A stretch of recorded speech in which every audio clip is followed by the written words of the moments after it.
I saw what happened. So, you found a way to unequivocally shape your destiny. As far as I know, there is no record of your newly acquired archetype ever being used, even in ancient times. An archetype whose existence was only theoretical, known to some scholars as the magic of true sovereignty. Indeed, a power of legend. I once said that to be elder was your inescapable fate. However, it seems the truth was more complex than that. Magic is a process by which we confront fate and tame anxiety. And archetypes are its essence. They are manifestations of a resolve capable of heroic virtue. So then, what do you think is the foremost, most inescapable fate a person must bear? The foremost fate? Not really sure, but for me to be me, and for you to be you? Or something like that. Indeed. It is birth that is inescapable. You cannot choose who you are born to, and once your familial place is determined, that fate cannot be changed. Yet by some strange tangle of destiny, you were given a choice that the very act of existence denies most people. By your own will, you were born again, as a prince. Do you understand? You stand on the threshold of truly becoming a ruler, not as an unearned title of bloodline's chance, nor as a mere authority over people. You have taken control of your life. You are ready to rule your very self. That is what it truly means to be a hero. And it is the crux of the power that is awakened within you. What glorious coincidence indeed, that I, as a scholar of archetypes, might cross paths with and witness such a remarkably fated boy. It almost bespeaks... Indeed. 'Tis his hands that bear our fate. Who?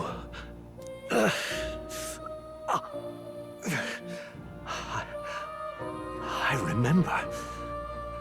I know that I know this voice. Had I forgotten it all this time? Yes. I swear I've heard it before. And I let it slip from my mind. Who are you?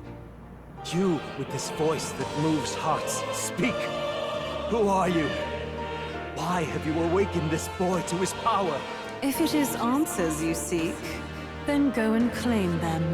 Are you? Could you be? As for you, I bid thee awaken. Move onward to thy final ordeal. Take thy place at the final proving of the Ascension of Kings.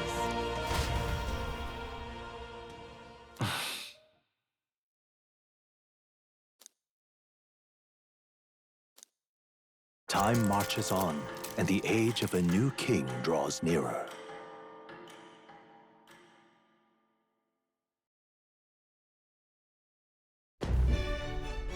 Okay, all our preparations are just about set. Now that this is actually happening, I've got some pre-show jitters. All this royalty? I always felt they lived in a different world to the likes of me. Never figured I'd be walking alongside one myself. 'Tis proof that bloodline decides nothing. We are one people living in a shared world. Looks like this is gonna be our last mission. Any final words you want to say?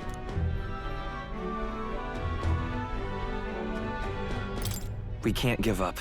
Stand strong to the end. Of course. No way we're losing here. I've got the fire in my eyes now. About the new stuff you've felt and learned since becoming the prince. Can I ask you one more thing? Why is it that you want to be king? It's not about honor or power, is it?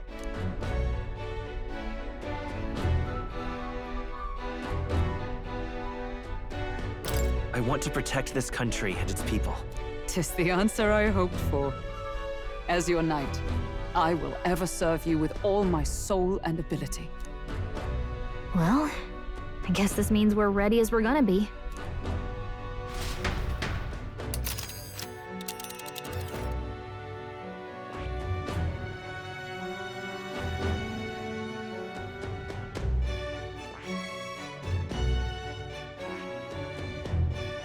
This place here. Let's move. You see? Yeah.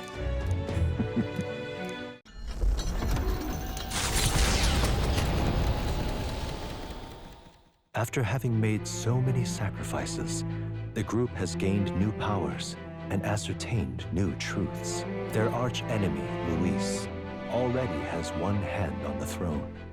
Even so, they march ever forward, spirits rekindled by battle. They head to Grand Trad, for the fight is far from over.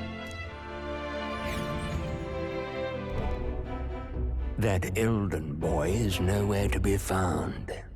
I suppose it's only a matter of time until Luis takes the throne. Speaking of which, I don't see the general. The voice of the pro-Luis faction became too overwhelming. He was ultimately forced out of his position. Why is this happening? Even if the Sanctus Church's favor has collapsed, why is it that Luis alone is reaping the benefits? The public mind is the same as it's always been. It's too difficult to find answers in themselves, so they follow those who provide. We've certainly relied on that ourselves. It's always easier to follow than to have to make all the risks yourself. Now that we are out of ideas, what can we do? Can you imagine Luis on the throne? Can you imagine what he'd do with us? We'd be the first on the chopping block. Do we hide? Run? Our ships are in port. Is this really the time for idle chit-chat? Who are you? Just a passing wastrel. Thought I'd drop in for a word since I was in the area. You might have one way to survive.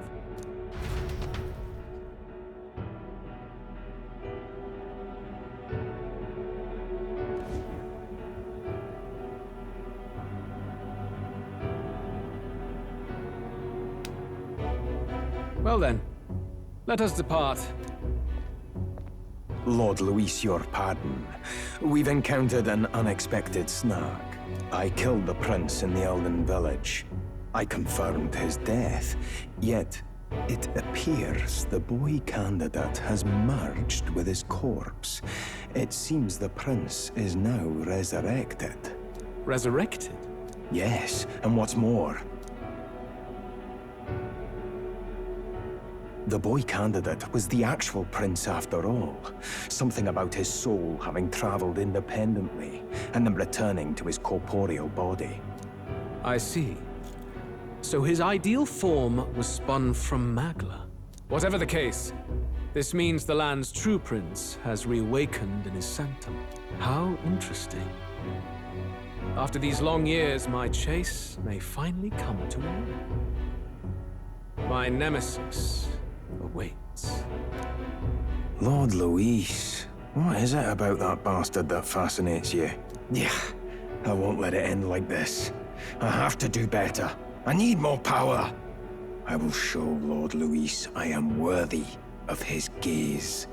We'll soon be arriving above the royal capital. Excellent. As planned, increase altitude and enter the royal palace in the sky. Are you certain?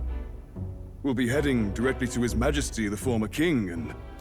Rest assured, that old fool is powerless to stop me now. Proceed. Understood. Let the final banquet begin.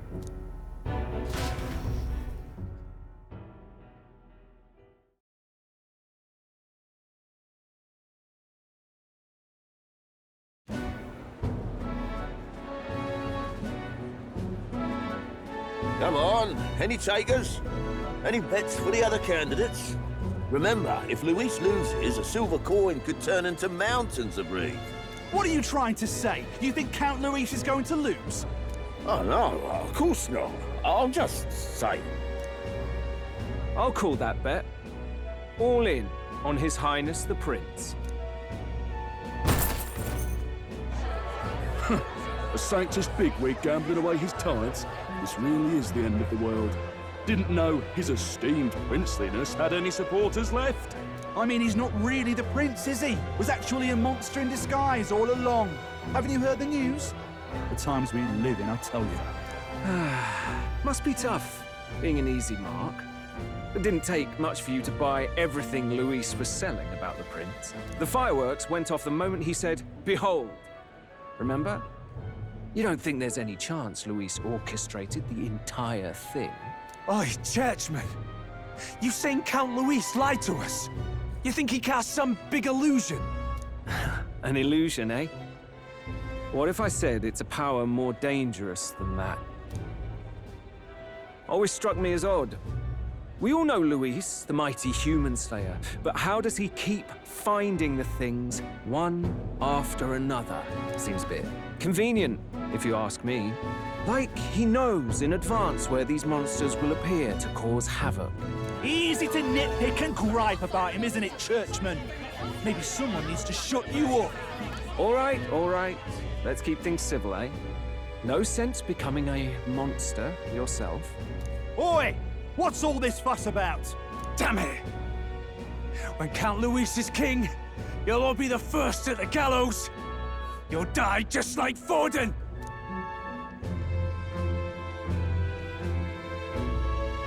Well, they're probably just as anxious as the rest of us. All that yelling and thrashing helps fight it off. Humans have been sighted near the capital, after all. It's more than that. Pockets of society have resented the upper class for ages now, but this might be the spark that lights the kindling. Luis's respect for power is certainly cruel, but it's fair to an extent. Those of us pushing the status quo have always struggled to understand the appeal. Even then, everyone's on edge. They'll jump at any excuse to argue and snarl at each other. Never seen it this bad.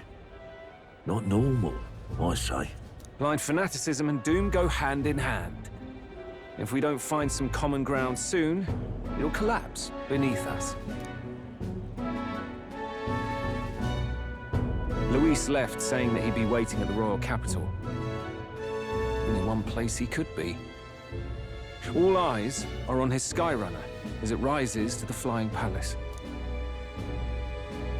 What are we about to see?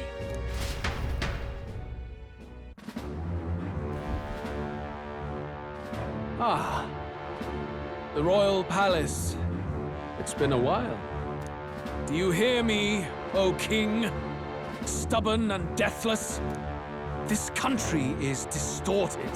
You and the other titled authorities decide who grows fat and who is devoured. The country knows no war only because our very core is built upon a system of societal predator and prey. It cannot be defied from within. That is peace, but not order. Hand over the royal scepter. The game is over. The country needs change, and I will provide it. Thou impertinent faith breaker, hast thou no shame in preempting the day of judgment? Do you presume yourself a god? Is that why you wrought your face in stone and took it to the heavens? You're nothing. Just an ordinary, broken old man. How wouldst thou wield the king's magic? To what end? To purify all that your kind have left to rot. You threw away your ideals, but I will never make that mistake. Only the people's chosen may take the throne. The royal scepter and its resting place remain beyond you. This royal scepter, the royal magic. Did you think that only generations of kings were aware of their secrets? Why someone can manipulate world-changing power by use of only a single scepter? Why only those supported by the people can use it? Listen well, O king. The truth behind the royal magic.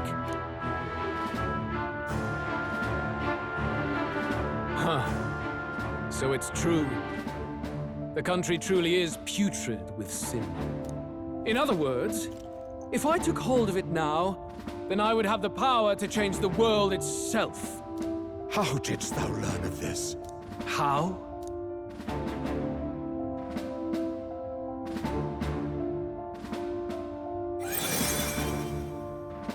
Thou wert elder. You were not always blind to this country's rot. When you visited our sanctum, I saw and knew the passion in your heart. And yet, what happened to our village? What happened to this country?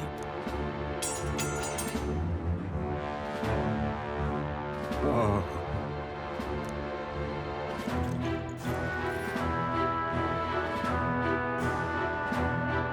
You cannot stop me any longer. Nor can anyone else. Save one lone possibility.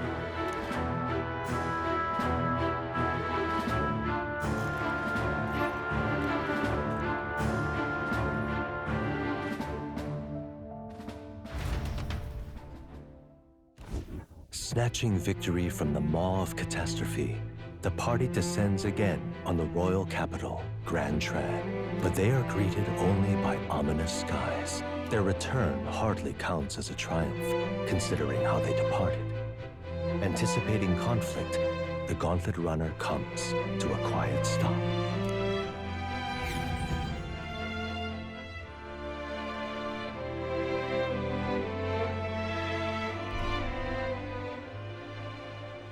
What the hell's wrong with the sky? Isn't that... Oi! That monster boy's come back! Ah, that's why the sky's grown so hellish. The half-dead bastard returns with his head held high. A more aggressive welcome than I expected. Would any introductions help them to understand? It's useless. Words are cheap. Still, we should walk with pride instead of trying to keep our heads down. True enough. His Royal Highness, the Prince, returns! Luis distorted his form through strange and terrible magics, but the curse is now dispelled. His true form has been restored! Oi, if that's really His Highness, then tell us why in His Majesty in the sky stop all this bloodshed? 'Cause he's an imposter! Just like Count Luis said! You're not fool us again, beast! Oi! Calm down. At least listen. And you! Never thought I'd see one of the Magnus brothers standing against Count Luis, even the thick one. He took in a parapus like you, and you spit on him. Scum! Only thing traitors deserve is a tight rope and a stiff beam. And you want us to support the prince? Lady Juna, I can't believe this! I admired you! Why would you risk dying alongside some fake prince? I don't intend on dying with anyone. Besides, I'm still me, whoever I'm standing with. Hey, you chief! Weren't you the wretch who got kicked out of the knighthood? Now you're with this pack of throne chasers. Shame! Shame! Mustari girl! You ungrateful pagan! Count Luis brought down the Sanctus Church for you! How dare you strike out at him? They're all traitors, I say! What is all this? The truth of the prince hardly matters to them. Every one of them's only concerned with their own emotions, and nothing else. We'll have your heads on pike soon enough. Leave! Get out of our royal capital! If they're just monsters, we can deal with them ourselves. How about it? This is bad. They really are out for our blood. Has everyone gone insane? Oi! Over here! Don't bother with them! No talking this one out. You need to run! Now!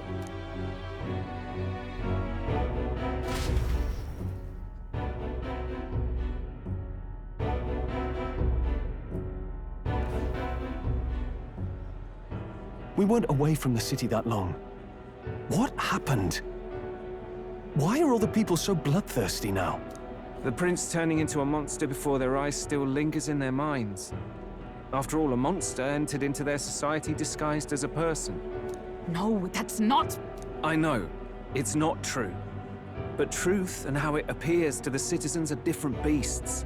Moreover, humans have been sighted closer than ever before. The royal capital's populace is unused to danger, so they've become suspicious of each other. How fares your neighbor? Do you run in circles with monsters in disguise? Are questions on the tip of every tongue. Ever since Forden's death, Luis has everyone on a knife edge. He's erratic, and nobody knows how he'll react to those who defy him if push comes to shove. So, at the core of it, people are scared witless, and they cling to Luis as a savior, rather than the devil he is. You well know that Luis cares not one whit about social status, especially as a token of birthright. No amount of wealth or standing can buy his protection. So even those who may have opposed him at first now counsel that condemning him would be imprudent, as it puts their safety at risk. Then we're stuffed. He won't save anyone. And oh yeah, he can create humans, by the way. Oh, that's all true then. I have my suspicions, but it's still a bit of a jolt. This all said, in my humble opinion, what we're seeing in the people now has been in the works for some time. Now, has the tournament for the throne truly ever been a fair contest? The Sanctus Church bent it to its whim, and I abetted that. To my shame. Before I met you people, I didn't have much to me but anger and quips. I'd rant and snipe and have my cynical little discourse, but I'd only looked to others for change. Now maybe that outlook's our real enemy. Blind fanaticism, like I had. Even if there's no malice to it, it's a dangerous thing. Hard to think clear when your mind's a muddy stream. We've been told Magla is born from people's anxiety. Perhaps the proof is now before our eyes. Kind of ironic. But we have to do something about it. If we don't, they'll never listen. We'll only ever be seen as an enemy. I had the inn prepared. They won't let anyone in but you lot. Let's head there for now, shall we?